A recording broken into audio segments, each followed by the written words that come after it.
नमस्कार फ्रेंड। आज मेरा टॉपिक है minister of agriculture and farmer welfare. उसके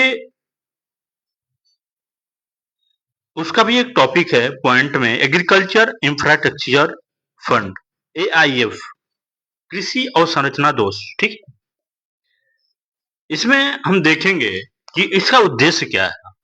देश में कृषि अवसंरचना में मौजूदा अवसंरचना संबंधी कमियों को दूर करना तथा निवेश जुटाना।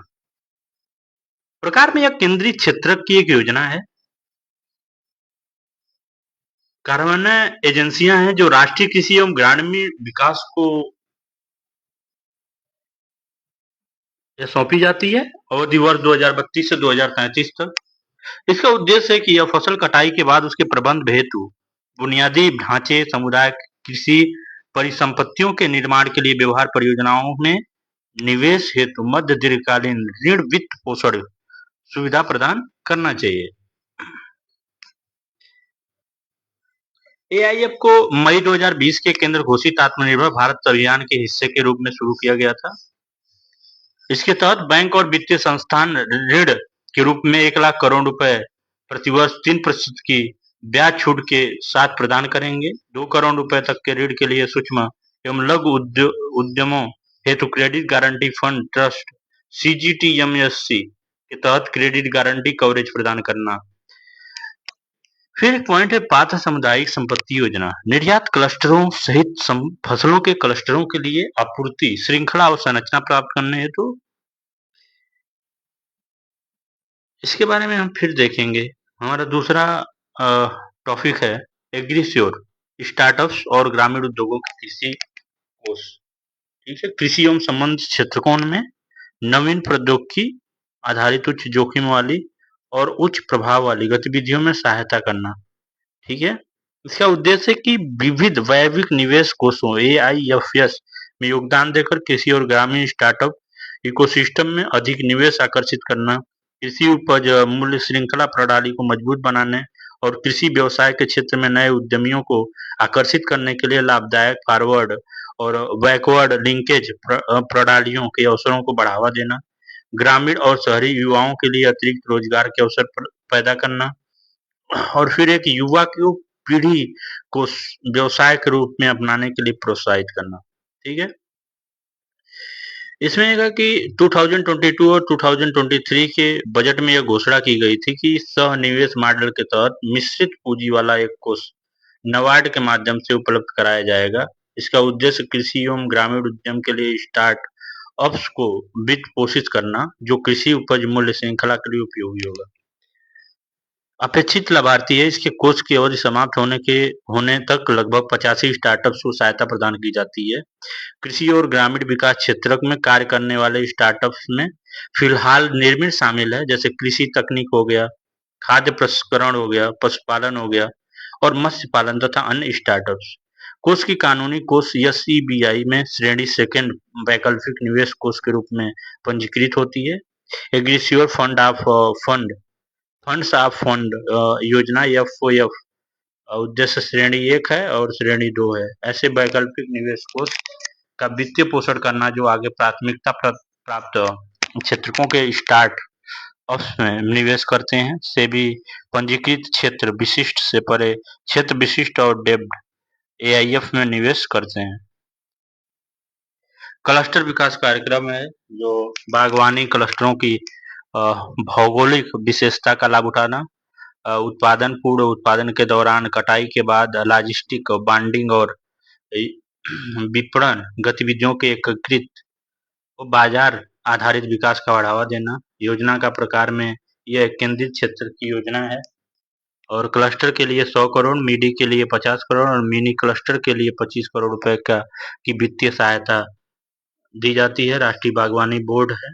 क्लस्टर विकास कार्यक्रम का लक्ष्य लक्षित फसलों के निर्यात में लगभग 20% की वृद्धि करना, क्लस्टर फसलों की प्रतिस्पर्धात्मक को बढ़ाने के लिए क्लस्टर विशिष्ट ब्रांड बनाना है और लाभार्थी में मुख्य श्रृंखला में शामिल हुआ सभी हितधारक, जिनमें किसान, उत्पादक, व्यापारी, एग्रीगेटर, कृषि व्यवसाय उद्यम, लॉजिस्टिक विक्रेता, खुदरा विक्रेता और प्रोसेसर शामिल हैं। क्लस्टर विकास कार्यक्रम का कवरेज क्षेत्र कवरेज के आधार पर क्लस्टरों को मेगा, मिडी और मिनी के रूप में वर्गीकृत किया गया है। कार्यक्रम की कार्यान्वयन संरचना में शामिल है राष्ट्रीय बागवानी बोर्ड (एनएचबी) वित्तीय सहायता प्रदान करना और कार्यक्रम के समग्र कार्यान्वयन की निगरानी करना। क्लस्टर विकास एजेंसी (सीडीए) प्रत्येक पहचाने गए क्लस्टर के लिए राज्य केंद्र सरकार द्वारा अनुशंसित एक सरकारी सार्वजनिक क्षेत्र की इकाई को क्लस्टर विकास कार्यक्रम के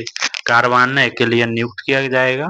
cluster development cell (CDC) cluster विकास कार्यक्रम के सुचारू कार्यान्वयन के लिए सीडीए के भीतर अधिकारियों के लिए एक समर्पित टीम के साथ सीडीसी स्थापित करेगा। कार्यान्वयन एजेंसियों का चयन क्लस्टर के विविध कार्य क्षेत्रों के लिए खुले और पारदर्शी तरीके से प्रस्ताव आमंत्रण के माध्यम से किया जाएगा। क्लस्टर विकास कार्यक्रम के तहत शुरू की गई मुख्य पहलें, जैसे उत्पादन पूर्व और उत्पादन के दौरान इसमें रोपण सामग्री, फसल देखभाल पद्धतियां और फसल की कटाई तक कृषि मशीनीकरण शामिल है। फसल कटाई के बाद प्रबंधन और मूल्य संवर्धन। यह पहल क्लस्टर स्तर पर उपायों का समर्थन करेगी। इसमें फसल के कटाई के बाद देखभाल के लिए भंडारण, मूल्य संवर्धन, पैकिंग तक शामिल है।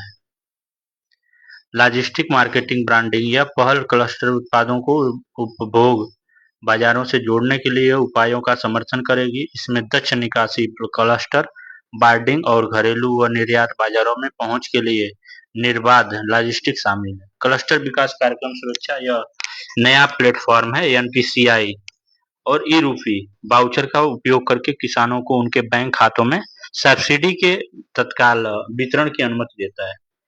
इसमें अगला आ गया डिजिटल कृषि मिशन। डिजिटल कृषि मिशन में डीएएम एक समग्र डिजिटल कृषि इकोसिस्टम का विकास करना जो किसान को समय पर सटीक फसल, कृषि संबंधी जानकारी तथा नवीन तकनीकी समाधान प्रदान करें।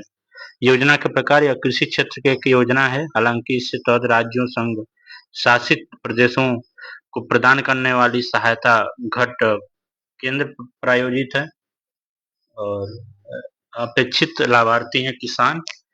कार्यावधि है 5 वर्ष, यानी वित्त वर्ष 2021-2022, वित्त वर्ष 2025-2026।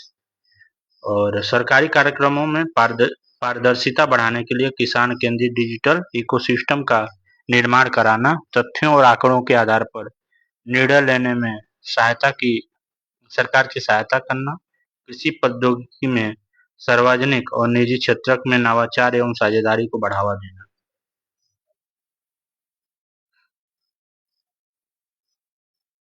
प्रमुख विशेषताएं। 2011 में कृषि में राष्ट्रीय ई गवर्नेंस योजना (एनईजीपीए) की शुरुआत सूचना व संचार प्रौद्योगिकी (आईसीटी) का उपयोग करके की गई थी।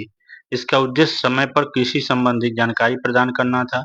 इसे 2020-2021 में डिजिटल तकनीकों को अपनाने के लिए अपडेट किया गया था। डिजिटल कृषि मिशन (डीएएम) अब सरकारों एवं संस्थाओं द्वारा डिजिटल सार्वजनिक अवसंरचना, फसल अनुमान और सेकंड परियोजनाओं जैसी पहलों का समर्थन करता है। एग्रीस्टेट किसान की पहचान। यह किसानों को दक्ष सेवाएं प्रदान करने के लिए आधार जैसी डिजिटल सार्वजनिक व्यवस्था है। यह संघीय प्रणाली में केंद्र, राज्य और केंद्र शासित प्रदेशों के सहयोग से निर्मित है। यह 3 प्रमुख कृषि रजिस्ट्रियां डेटाबेस शामिल हैं। इन्फोग्राफिक देखें, ठीक है। कृषि के लिए सहायता प्रणाली DSS, जैसे उपग्रह हो गया, मौसम हो गया, मिट्टी हो गई, फसल हो गई। सरकारी योजनाओं के लिए भू-स्थानीय एवं गैर भू-स्थानिक डेटा को एकीकृत करती है। राष्ट्रीय भू-स्थानीय नीति के अनुरूप फसल मानचित्र विविधीकरण और बीमा दावों का समर्थन करती है। और एग्रीस्टैक किसान की पहचान में संपूर्ण गांवों का डिजिटल मानचित्र हो गया, सटीक भौगोलिक स्थिति हो गया, व्यापक स्थानिक डेटा हो गया, सटीक भूमि माप हो गया और ग्रामीण स्तरीय वर्गीकरण, किसानों की रजिस्ट्री, विशिष्ट डिजिटल पहचान हो गया, आधार संरचना के समान हो गया और राज्य भूमि अभिलेखों से जुड़ी हुई होगी और व्यापक जनसांख्यिकीय जानकारी होगी, समेकित पारिवारिक विवरण होगा।